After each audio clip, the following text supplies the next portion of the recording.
वर्ग 9 प्रकरण क्रमांक 13. कार्बन एक महत्त्वाचे मूलद्रव्य. कार्बन एक महत्त्वाचे मूलद्रव्य. आता या प्रकरणामध्ये आपल्याला सुरुवातीला कार्बन, त्याचा आढळ, गुणधर्म आणि त्याची अपरूपे याचा आपण आज अभ्यास करणार आहोत. कार्बनचा आढळ, कार्बनचे गुणधर्म आणि कार्बनची अपरूपे. आता मागच्या इयत्तेमध्ये आपण कार्बन हे अधातू मूलद्रव्य आहे अभ्यासलेलं आहे. कार्बन हे अधातू मूलद्रव्य आहे आणि कार्बन निसर्गात कोणकोणत्या संयुगात सापडतो याची सुद्धा माहिती आपण मागच्या वर्गामध्ये घेतलेली आहे. आता त्यासाठी आपल्याला करून पहा, एक कृती त्या ठिकाणी दिलेली आहे. एका बाष्पन पात्रामध्ये थोडेसे दूध घ्या. बाष्पन पात्राला बन्सेन बर्नरच्या साहाय्याने उष्णता द्या. बाष्पन पात्रामध्ये थोडेसे दूध घ्या आणि बाष्पन पात्राला बन्सेन बर्नरच्या साहाय्याने उष्णता द्या. दूध पूर्णपणे आटून गेल्यावर बाष्पन पात्राच्या तळाशी शेवटी काय शिल्लक राहते? दूध पूर्णपणे आटून गेल्यानंतर बाष्पन पात्राच्या तळाशी शिल्लक काय राहील?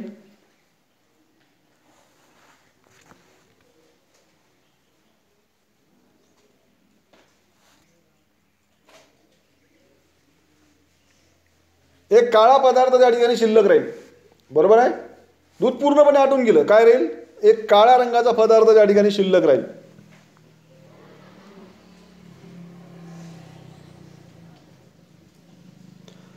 नंतर वेगवेगळ्या परीक्षा नळ्यात साखर, लोकर, वाळलेली पाने, केस, बिया, डाळ, कागद, प्लास्टिक यांचे थोडे थोडे नमुने घ्या. प्रत्येक परीक्षा नळीला उष्णता देऊन पदार्थात होणाऱ्या बदलांची निरीक्षणे करा. प्रत्येक परीक्षा नळीत शेवटी शिल्लक राहणारा काळा पदार्थ काय दर्शवतो?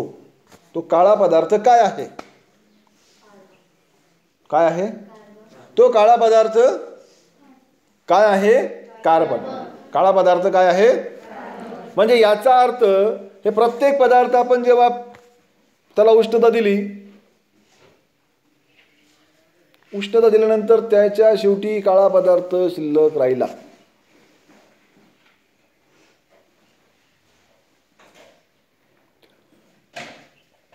हा काळा पदार्थ दुसरा तिसरा काही नसून तो काय आहे? कार्बन आहे.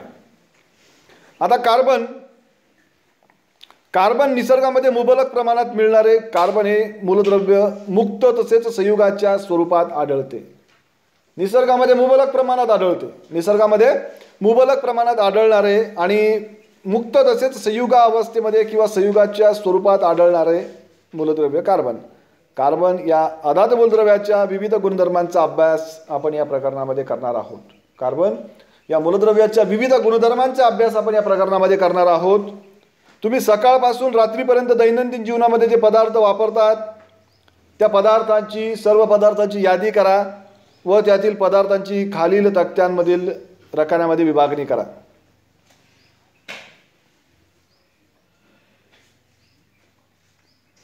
धातूपासून बनलेल्या वस्तू, माती किंवा काचेपासून बनलेल्या वस्तू, इतर वस्तू किंवा पदार्थ.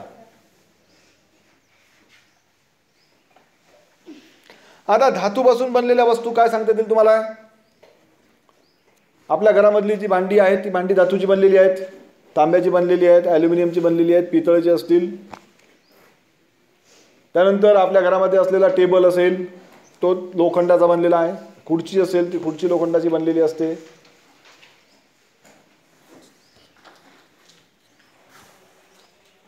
घराचं छत असते आपलं ते सुद्धा लोखंडाचं बनलेलं आहे. दरवाजा असेल एखादा दरवाजा सुद्धा लोखंडाचा बनलेला असतो. माती किंवा काचेच्या वस्तू तुम्हाला भरपूर सांगता येतील. मातीच्या वस्तू किंवा काचेच्या वस्तू आपल्या घरात काचेच्या वस्तू बऱ्याच असतात. ग्लास असतो, कप असतात, कप बशी, छोटे छोटे भांडे असतात काचेचे, असतात की नाही? काचेचे दरवाजे किंवा काचेच्या खिडक्या आजकाल आपण बऱ्याच ठिकाणी पाहतो.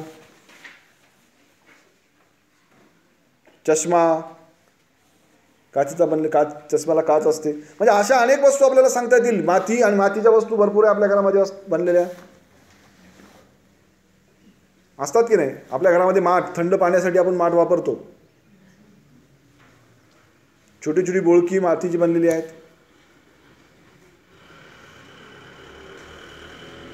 अशा अनेक वस्तू आपल्याला काचेच्या किंवा मातीच्या बनलेल्या आपल्याला त्या ठिकाणी त्या रकान्यात लिहिता येतील. आणि इतर वस्तू किंवा पदार्थ ज्यामध्ये मग आपल्या घरामध्ये आपण अन्नपदार्थ बनवतो, कपडे असतात आपल्या घरामध्ये, औषधे आहेत, इंधनं आहेत, लाकडी वस्तू आहेत. या तीनही रकान्यांचा आपण विचार केला, तिन्ही रकान्यांमध्ये असणाऱ्या वस्तूंचा जर का आपण विचार केला तर शेवटच्या रकान्यातील वस्तूंची यादी पहा. या यादीमध्ये अन्नपदार्थ, कपडे, औषधे, इंधने, लाकडी वस्तू आहेत. या सर्वांमध्ये कार्बन हा वैविध्यपूर्ण महत्त्वाचा घटक आहे. कार्बन हा वैविध्यपूर्ण आणि महत्त्वाचा घटक आहे. अशा या कार्बनची संज्ञा आहे सी. त्याची संज्ञा काय आहे? या कार्बनचा अणुअंक 6 आहे, अणुवस्तुमानांक 12 आहे, इलेक्ट्रॉन स्वरूपन 2,4, संयुजा 4 आहे आणि कार्बन हे अधातू मूलद्रव्य आहे. कार्बन हे अधातू मूलद्रव्य आहे. त्यानंतर सेंद्रिय संयुगे कशाला म्हणतात? सेंद्रिय संयुग कशाला म्हणायचं? तर वनस्पती आणि प्राणी यांच्यापासून प्रत्यक्ष अथवा अप्रत्यक्षपणे मिळणाऱ्या संयुगास सेंद्रिय संयुगे म्हणतात. वनस्पती आणि प्राणी यांच्यापासून प्रत्यक्ष किंवा अप्रत्यक्षपणे मिळणाऱ्या पदार्थांना सेंद्रिय संयुगे असे म्हणतात. तसेच खनिजापासून मिळणारी संयुगे ही असेंद्रिय संयुगे आहेत. असेंद्रिय संयुगे कशाला म्हणायचं? की जी संयुगे खनिजापासून बनलेली असतात, जी संयुगे खनिजांपासून बनलेली असतात त्यांना असेंद्रिय संयुगे असे म्हणतात. लक्षात आलं? मग सेंद्रिय संयुगे आणि असेंद्रिय संयुगे. वनस्पती आणि प्राण्यांपासून बनलेल्या, यांच्यापासून प्रत्यक्ष किंवा अप्रत्यक्षपणे बनलेल्या किंवा मिळणाऱ्या संयुगांना सेंद्रिय संयुगे म्हणतात आणि खनिजांपासून मिळणारी संयुगे ही असेंद्रिय संयुगे आहेत. आपले अनुवांशिक गुणधर्म एका पिढीकडून दुसऱ्या पिढीकडे संक्रमित करणारे पेशीतील DNA व RNA. बघा, आपले अनुवांशिक गुणधर्म एका पिढीतून दुसऱ्या पिढीमध्ये संक्रमित करणारे जे DNA आणि RNA आहेत, यामध्ये देखील कार्बन हा एक प्रमुख घटक आहे. यामध्ये देखील कार्बन हा एक प्रमुख घटक आहे. म्हणजे हा कार्बन किती महत्त्वाचा घटक आहे, कुठे कुठे असतो. आता या कार्बनचा आढळ, ऑकरन्स ऑफ कार्बन, लॅटिन भाषेमध्ये कार्बो म्हणजे कोळसा. लॅटिन भाषेमध्ये कार्बो म्हणजे काय? लॅटिन भाषेचा जर आपण विचार केला तर लॅटिन भाषेमध्ये कार्बो म्हणजे कोळसा आणि यावरून मग कार्बन हे नाव त्यास प्राप्त झालेले आहे. कार्बो म्हणजे कोळसा. निसर्गामध्ये कार्बन हा मुक्त आणि संयुग अवस्थेमध्ये आढळतो. निसर्गामध्ये कार्बन हा मुक्त तसेच संयुग अवस्थेमध्ये आढळतो. मुक्त अवस्थेमध्ये कार्बन हिरा, ग्राफाईट या अवस्थेत आढळतो. मुक्त अवस्थेमध्ये तो कार्बन हिरा आणि ग्राफाईट या अवस्थेमध्ये आढळतो. संयुक्त अवस्थेमध्ये कार्बन खालील संयुगामध्ये दिसतो. बघा, नंबर 1 कार्बन डायऑक्साईड. कार्बोनेटच्या स्वरूपात, उदाहरणार्थ कॅल्शियम कार्बोनेट, मार्बल, कॅलामाइन, ZnCO3 संयुगाच्या अवस्थेमध्ये. नंबर 2 जीवाश्म इंधने, दगडी कोळसा, पेट्रोलियम, नैसर्गिक वायू. नंबर 3 कार्बनी पोषद्रव्ये, पिष्टमय पदार्थ, प्रथिने, मेद आणि नैसर्गिक धागे, त्यामध्ये कापूस, लोकर आणि रेशीम. नैसर्गिक धाग्यामध्ये कापूस, लोकर आणि रेशीम यामध्ये तो आढळतो. अशा प्रकारे त्याचा कार्बनचा आढळ आहे. त्यानंतर कार्बनचे गुणधर्म आपल्याला पाहिजे आहेत की काय नेमके गुणधर्म आहेत या कार्बनचे. Properties of carbon. त्यानंतर आपल्याला काय बघायचं आहे? कार्बनचे गुणधर्म, प्रॉपर्टीज ऑफ कार्बन. नेमके काय गुणधर्म या कार्बनचे आहेत तर त्यातला पहिला आहे कार्बनची अपरूपता. कार्बनची अपरूपता. आता अपरूपता यालाच ॲलोट्रॉपी असं म्हणतात इंग्रजीमध्ये. निसर्गात काही मूलद्रव्ये एकापेक्षा अधिक रूपात आढळतात. निसर्गामध्ये काही मूलद्रव्ये अशी आहेत की ती एकापेक्षा अधिक रूपामध्ये आढळतात. ती एकापेक्षा अधिक रूपामध्ये आढळतात. त्यांचे रासायनिक गुणधर्म सारखे असले तरी भौतिक गुणधर्म भिन्न असतात. रासायनिक गुणधर्म सारखे असतात मात्र भौतिक गुणधर्म भिन्न असतात. आणि मूलद्रव्याच्या या गुणधर्माला अपरूपता असे म्हणतात. मूलद्रव्याचा हा जो गुणधर्म आहे या गुणधर्माला अपरूपता असे म्हणतात. कार्बनप्रमाणेच सल्फर, फॉस्फरस ही मूलद्रव्ये सुद्धा अपरूपता दर्शवतात. कार्बनप्रमाणेच सल्फर, त्यानंतर फॉस्फरस ही मूलद्रव्ये सुद्धा अपरूपता दर्शवतात. कार्बन, फॉस्फरस ही मूलद्रव्ये सुद्धा अपरूपता दर्शवतात. मग या कार्बनची अपरूपे कोणकोणती आहेत? ॲलोट्रॉप्स ऑफ कार्बन कोणती आहेत? तर नंबर 1, स्फटिक स्वरूपातील अणूंची नियमित आणि स्फटिक स्वरूपातील अणूंची रचना नियमित आणि निश्चित असते. स्फटिक रूपातील अणूंची रचना नियमित आणि निश्चित असते. याचे द्रवणांक व उत्कलनांक उच्च असतात. स्फटिक रूपातील पदार्थांना निश्चित भौमितिक रचना, तीक्ष्ण कडा व सपाट पृष्ठभाग असतात. जे स्फटिक रूपातील पदार्थ आहेत त्यांना निश्चित अशी भौमितिक रचना असते. त्यानंतर तीक्ष्ण कडा असते आणि सपाट पृष्ठभाग असतो. या कार्बनची 3 स्फटिकी अपरूपे आहेत. या कार्बनची 3 स्फटिकी अपरूपे आहेत. नंबर 1, हिरा, त्याला डायमंड म्हणतो आपण. कार्बनची स्फटिकी अपरूप किती आहेत? 3. त्यातलं पहिलं काय आहे? हिरा. भारतामध्ये प्रामुख्याने हिरा गोवळकोंडा कर्नाटक व पन्ना मध्य प्रदेश. गोवळकोंडा कर्नाटक आणि पन्ना मध्य प्रदेश येथे सापडतो. भारताप्रमाणेच दक्षिण Africa, Brazil, Belgium, Russia, America या देशांमध्ये सुद्धा हिरा सापडतो.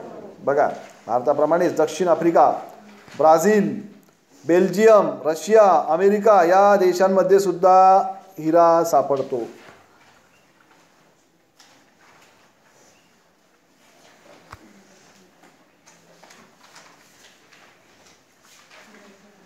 हा हिरा आहे. त्या हिऱ्याची रचना बघा.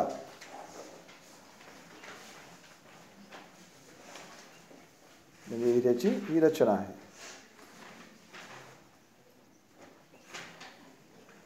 तर अशा प्रकारे पहिलं स्फटिक रूप आहे कार्बनचं, हिरा.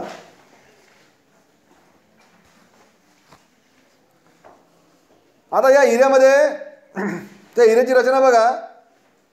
हिऱ्यात प्रत्येक कार्बन अणू हा शेजारील 4 कार्बन अणूंशी सहसंयुज बंधाने बांधलेला असतो. प्रत्येक कार्बन अणू हा शेजारील 4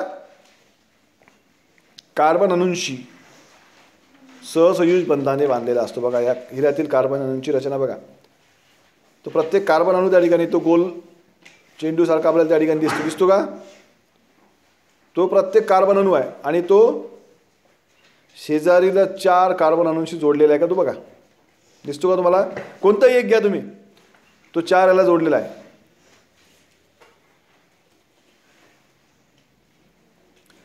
त्यामुळे तो टणक व चतुष्कोनातील त्रिमितीय रचना दाखवतो. हिरा हा टणक असतो. हिरा हा काय असतो? टणक असतो. आणि त्यामुळे तो चतुष्कोनातील त्रिमितीय रचना दाखवतो. त्याचे गुणधर्म: तेजस्वी व शुद्ध हिरा हा नैसर्गिक पदार्थात सर्वात कठीण असणारा पदार्थ आहे. लक्षात ठेवा, तेजस्वी आणि शुद्ध हिरा हा नैसर्गिक पदार्थामध्ये सर्वात कठीण असणारा पदार्थ आहे. हिऱ्याची घनता 3.5 ग्रॅम प्रति सेंटीमीटर घन आहे. त्याची घनता 3.5 ग्रॅम प्रति सेंटीमीटर घन आहे. द्रवणांक 3500 अंश सेल्सिअस आहे. द्रवणांक किती त्याचा? हिऱ्याचा द्रवणांक किती? ऑक्सिजनच्या सानिध्यात 800 अंश सेल्सिअसला हिरा तापवल्यास CO2 बाहेर टाकला जातो. ऑक्सिजनच्या सानिध्यामध्ये 800 अंश सेल्सिअसला हिरा तापवल्यास CO2 म्हणजे कार्बन डायऑक्साईड वायू बाहेर टाकला जातो. आणि या प्रक्रियेत CO2 शिवाय कोणतेही उत्पादित तयार होत नाही. CO2 म्हणजे कार्बन डायऑक्साईड शिवाय कुठलंच उत्पादित तयार होत नाही. कोणत्याही द्रावकात हिरा विरघळत नाही. द्रावण कुठलेही असो त्यात हिरा विरघळत नाही. हिऱ्यावर आम्ल किंवा आम्लारी यांचा काहीही परिणाम होत, हिऱ्यावर आम्लाचा आणि आम्लारीचा काहीही परिणाम होत नाही.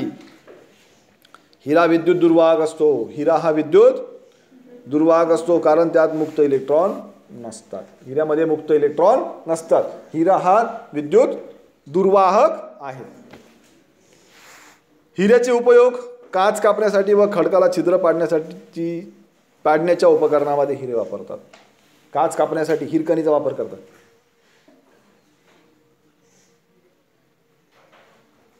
त्याच्या सहाय्याने तो काच कापला जातो.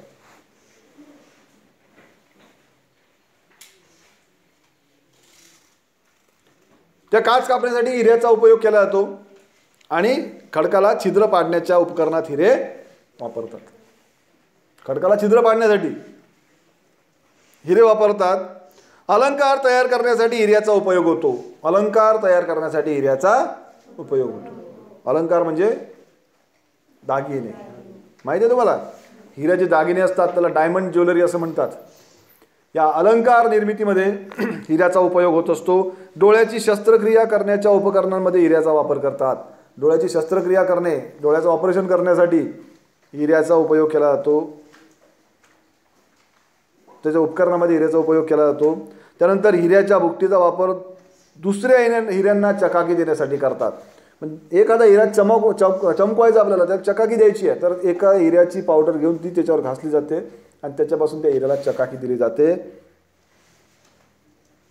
हिऱ्याचा उपयोग अवकाशात व कृत्रिम उपग्रहामध्ये प्रारणांपासून संरक्षण देणाऱ्या खिडक्या तयार करण्यासाठी करतात. प्रारणांपासून संरक्षण देण्यासाठी ज्या खिडक्या असतात अवकाशामधल्या, त्याचा उपयोग त्याच्यासाठी उपयोग हिऱ्याचा करत असतात. त्यानंतर दुसरं अपरूप आहे कार्बनचं आहे ते ग्राफाईट. नैसर्गिक स्वरूपात ग्राफाईट रशिया, न्यूझीलंड, अमेरिका व भारतात आढळते. नैसर्गिक रूपामध्ये ग्राफाईट हे रशिया, न्यूझीलंड, अमेरिका आणि भारत या देशामध्ये आढळते. आणि ग्राफाईटचा शोध निकोलस जॅक्स कॉन्टी यांनी 1795 साली लावला होता. निकोलस जॅक्स कॉन्टी यांनी 1795 मध्ये या ग्राफाईटचा शोध लावला होता. आणि पेन्सिलमध्ये वापरले जाणारे लेड हे ग्राफाईट व मातीपासून बनवलेले असते. पेन्सिलमध्ये पाहतो ना आपण, पेन्सिलमध्ये जे लेड असते ते लेड काय असते, ग्राफाईट आणि मातीपासून बनवलेले असते. आता या ग्राफाईटची रचना बघा कशी असते. ग्राफाईटमध्ये कार्बनचा प्रत्येक अणू इतर 3 कार्बन अणूंसोबत अशा प्रकारे बंधित असतो की त्यामुळे त्याची प्रतलीय षटकोनी रचना तयार होते. बघा रचना, ग्राफाईटमध्ये कार्बनचा प्रत्येक अणू इतर 3 कार्बन अणूंसोबत अशा प्रकारे बंधित असतो की त्यामुळे त्याची प्रतलीय षटकोनी रचना तयार होते. ग्राफाईटचा स्फटिक हा अनेक पापुद्र्यांचा किंवा अणूंच्या स्तरांचा बनलेला असतो.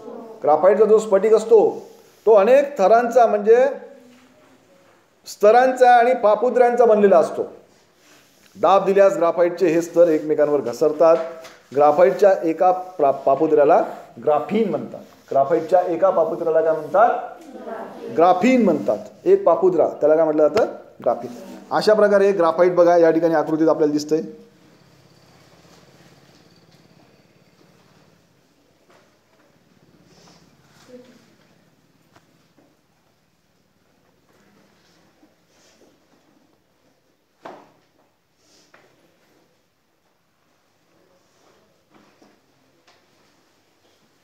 आणि या दुसऱ्या आकृतीमध्ये ग्राफाईट व ग्राफाईटमधील कार्बन अणूंची रचना आपण म्हटलेलं आहे की ग्राफाईटमध्ये कार्बनचा प्रत्येक अणू इतर 3 कार्बनच्या अणूबरोबर अशा प्रकारे बंधित असतो की त्यामुळे त्याची प्रतलीय षटकोनी रचना तयार होते. बघा दिसते तुम्हाला षटकोनी रचना. बघा तुम्ही 6 बघा त्या ठिकाणी ते ग्राफाईट जर पाहिले तुम्ही तर त्या ठिकाणी तुम्हाला ते षटकोन दिसतात का. इकडे बघा अशा प्रत्येक ठिकाणी तुम्हाला त्या ठिकाणी षटकोनी रचना दिसते.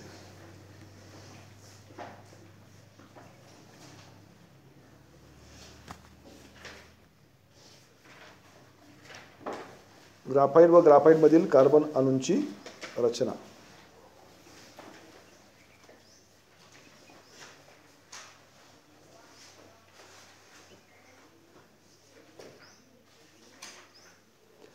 आता एक प्रयोग आहे बघा, एक प्रयोग आहे, सोपा प्रयोग आहे.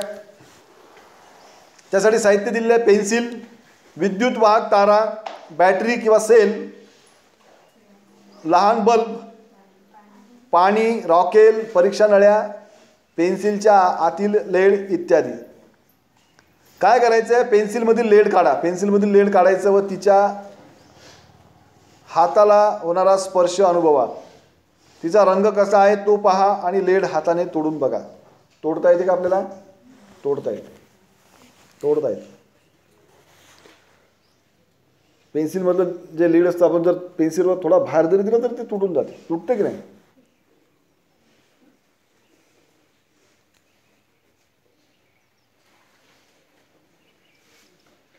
आता आकृतीत दाखवल्याप्रमाणे साहित्य जुळवा, परिपथात विद्युत प्रवाह सुरू करा आणि निरीक्षण करा. तुम्हाला काय आढळते? ही आकृती दिलेली आहे. या आकृतीप्रमाणे साहित्याची जुळवणी करायची आहे आणि परिपथामध्ये विद्युत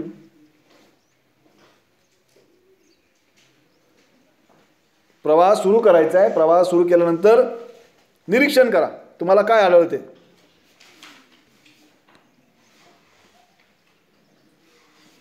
काय होईल त्या ठिकाणी? हा बल्ब प्रकाशित होईल का? हा विजेचा बल्ब त्या ठिकाणी प्रकाशित होईल का? हा, बरोबर होईल. प्रकाशित होईल. याचा अर्थ काय आहे? ग्राफाईट हे विद्युत वाहक आहे. बरोबर आहे. या आकृतीप्रमाणे आपण रचना केली आणि त्या ठिकाणी विद्युत प्रवाह सुरू केला तर तो बल्ब प्रकाशमान होईल. याचा अर्थ असा की ग्राफाईट हे विद्युत वाहक आहे. त्यानंतर बघा तिसरं, त्या ठिकाणी एका परीक्षा नळीमध्ये पाणी घ्या, दुसऱ्या परीक्षा नळीत रॉकेल घ्या आणि दोन्ही परीक्षांमध्ये पेन्सिलच्या लेडची बुकटी करून टाका. काय आढळते?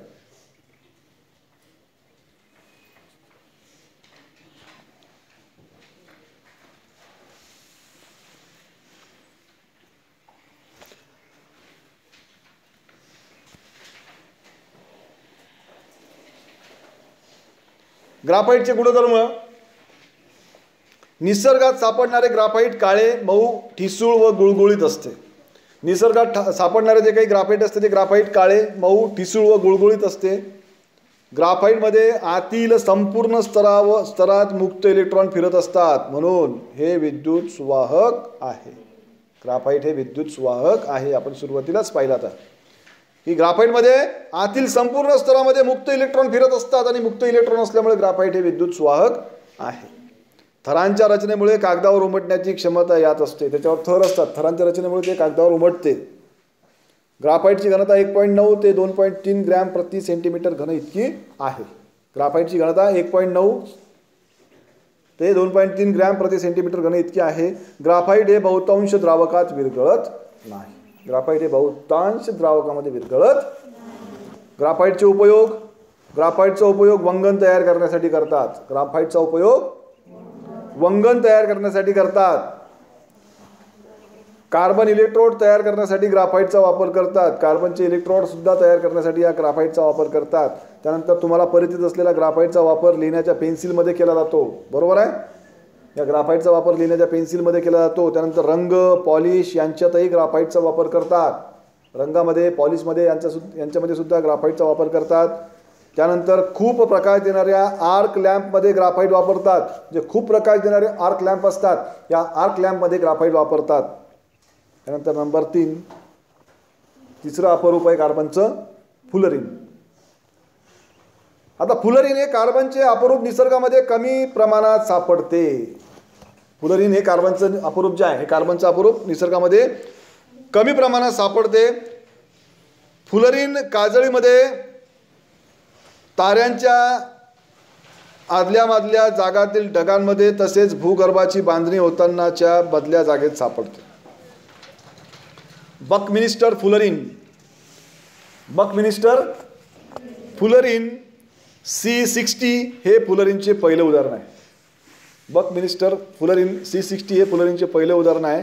रिचर्ड बकमिन्स्टर फुलर या वास्तुशास्त्रज्ञाने केलेल्या गोलाकार घुमटाच्या रचनेवरून, लक्षात घ्या, रिचर्ड बकमिन्स्टर फुलर या वास्तुशास्त्रज्ञाने केलेल्या गोलाकार घुमटाच्या रचनेवरून कार्बनच्या या अपरूपाला फुलरिन हे नाव देण्यात आलेलं आहे. कार्बनच्या या अपरूपाला फुलरिन हे नाव देण्यात आलेलं आहे.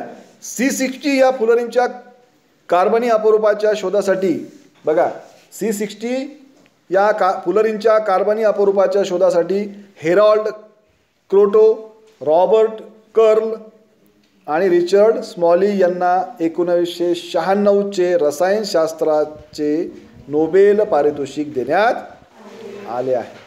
त्यांना 1996चे नोबेल, कशाचं नोबेल? रसायनशास्त्राचे नोबेल पारितोषिक देण्यात आले आहे. C60, C70, C76, C82 व C86 ही फुलरिनची आणखी काही उदाहरणे आहेत. कार्बन 60, कार्बन 70, कार्बन 76, कार्बन 82 आणि कार्बन 86 ही फुलरिनची आणखी काही उदाहरणे आहेत. हे रेणू निसर्गात थोड्या प्रमाणात काजळीमध्ये आढळतात.